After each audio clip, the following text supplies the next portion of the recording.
வணக்கம். திருச்சிற்றம்பலம், தில்லையம்பலம்.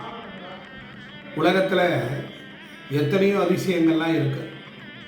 இதை செய்தால் சரியாயிருமா, அதை பண்ணால் சரியாயிருமா அப்படிங்கிற எண்ணங்கள் எல்லாருக்கும் இருக்குது. இன்றைக்கி நான் சொல்ல போகிற விஷயம் கண்டிப்பாக 7 நாளில் நடக்கும். சேலஞ்சு 7 நாளில் நடக்கக்கூடிய ஒரு செயலை பற்றி தான் சொல்ல போகிறேன். இது யூடியூப்பில் வரக்கூடிய கவர்ச்சிகரமான விஷயங்கள் கிடையாது. பல அனுபவங்கள் வாயிலாக நமக்கு கிடைச்ச வெற்றி.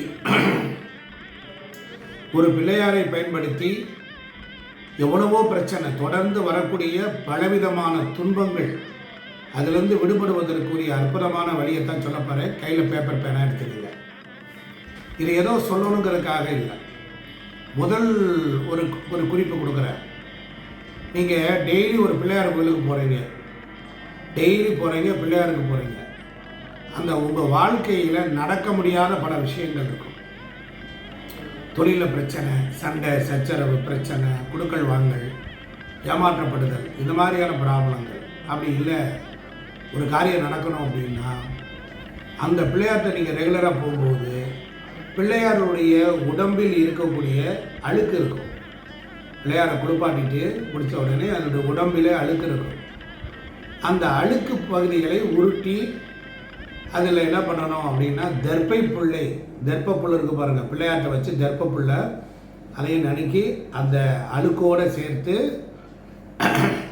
உங்களுக்கு காரியம் நடக்கணும்னா ஒரு வெள்ளி தாயத்து சின்னதாக இருக்கும், இந்த ஸ்டெம்ஸ்லாம் வைப்பாங்க பாருங்கள், அந்த மாதிரி ஒரு தாயத்து, அதை அதுக்குள்ளார உள்ளே அடைச்சி அதுக்குள்ளார எல்லாத்தையும் உள்ளே பண்ணிவிட்டு லாக் பண்ணிவிட்டு நீங்கள் கழுத்தில் கயிறாக கட்டி கொள்ளலாம்.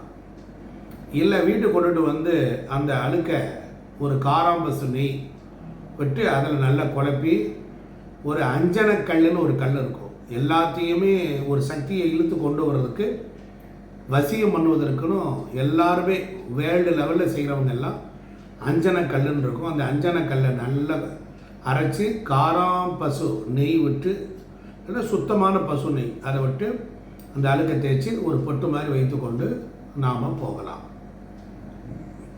இது மாதிரியும் நமக்கு நன்மைகள் உண்டாகும்.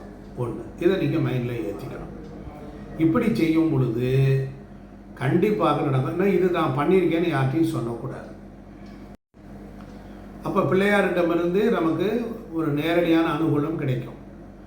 அதே போல் கோவிலில் பொறுத்தளவில் சில நற்காரியங்கள் நடக்காமல் தடுக்கப்பட்டுக்கிட்டே இருக்குது. சில வீட்டில் மாப்பிள்ளை பார்க்க வர்றாங்க, பொண்ணு பார்க்க வர்றாங்க, ஆனால் பேசுகிறாங்க, நடக்கலை அப்படின்னா உங்கள் வீட்டுக்கு பக்கத்தில் இருக்கக்கூடிய சிவாலயம், அந்த கோயிலுக்கு டெய்லி நீங்கள் போயிட்டுருக்கணும். அங்கே ஏதோ ஒரு வகையில் நீங்கள் இணைந்திருக்கணும்.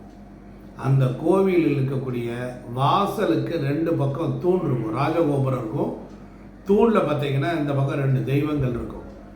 அதற்கு பார்த்தீங்கன்னா கம்ப்ளீட்டாக வாயில் கோயில் வாசலுக்குள்ள 2 பில்லர் தூண் இருக்கும். அதில் இருக்கக்கூடிய சுவாமிக்கு எண்ணெய் காப்பெல்லாம் போட்டு அதுக்கு பூ போட்டு சாமி கும்பிடுவாங்க. அந்த மாதிரி இருக்கக்கூடிய அந்த தெய்வங்கள் பூ போட்டு எல்லாம் சாமியெல்லாம் கும்பிட்டு முடிச்சுட்டு அந்த தெய்வத்திற்கு விளக்கெல்லாம் ஏற்றிட்டு அந்த விளக்குக்கு ஏற்றிட்டு அந்த விளக்கு எரியுது பாருங்கள். நம்ம நேராக விளக்கு எரிய விட்டதுக்கப்புறம் அந்த விளக்கில் இருக்கக்கூடிய கருப்பு இருக்கும். அதுதான் இடதுக்கு பக்கம் இருக்கிறது ராகு, வலது இருக்க பக்கம் கேது. அந்த 2 தேவதைகளும் சிவாலயத்தில் ராஜகோபுர தூண்களில் பொதிச்சிருப்பாங்க. ஒரு சில இடங்களில் அகத்தியர் இருப்பார், ஒரு இதில் பக்கம் வேறு ஏதாவது ஒரு தெய்வங்கள் இருக்கும். இந்த மாதிரி அவங்களுக்கு விளக்கேற்றி அந்த விளக்கில் இருக்கக்கூடிய திரியில் இருக்கக்கூடிய அந்த கருப்பு இருக்கும். அதையும் நான் இதே மாதிரி சொன்ன மாதிரி நீங்கள் வச்சிங்கன்னா கண்டிப்பாக சக்ஸஸ் ஆகும். ஏன்னா கோபுரம் தாங்குவதற்கணும் 33 கோடி தேவர்கள் மேலே இருப்பாங்க. அவங்களுடைய திவ்ய ஆற்றல் கீழே இறங்கும். அந்த காலத்தில் ரொம்ப நொந்து போயிருக்கிறாங்க, ரொம்ப சிரமப்படுறாங்கன்னா ராஜகோபுரத்துக்கு கீழே ஒரு திட்டு மாதிரி இருக்கும். அங்கே போய் உட்காந்துருப்பாங்க. ஒரு 48 நிமிஷம் உட்காந்து ஜபம் பண்ணுவாங்க. மனசில் இருக்கிற பாரமெல்லாம் இறங்கி மனசு அமைதியாக, ஓய்வாக, தளர்வாக, சந்தோஷமாகிடுவாங்க. இது மாதிரி விஷயங்கள் எல்லாம் நிறைய கோயிலுக்குள்ள ஒளிஞ்சிருக்கு. நான் சொன்ன இந்த 2 விஷயங்களையும் நீங்கள் கடைப்பிடிச்சு பாருங்கள், கண்டிப்பாக வாழ்க்கையில் ஜெயிச்சிருவீங்க. இதெல்லாம் சித்தர்கள் ரகசியம். இந்த வீடியோ பிடிச்சிருந்தால் லைக் பண்ணுங்கள், ஷேர் பண்ணுங்கள், சப்ஸ்கிரைப் பண்ணுங்கள். மறக்காமல் நம்ம தமிழ் சுவிசேஷத்தை பாருங்கள். நன்றி, வணக்கம்.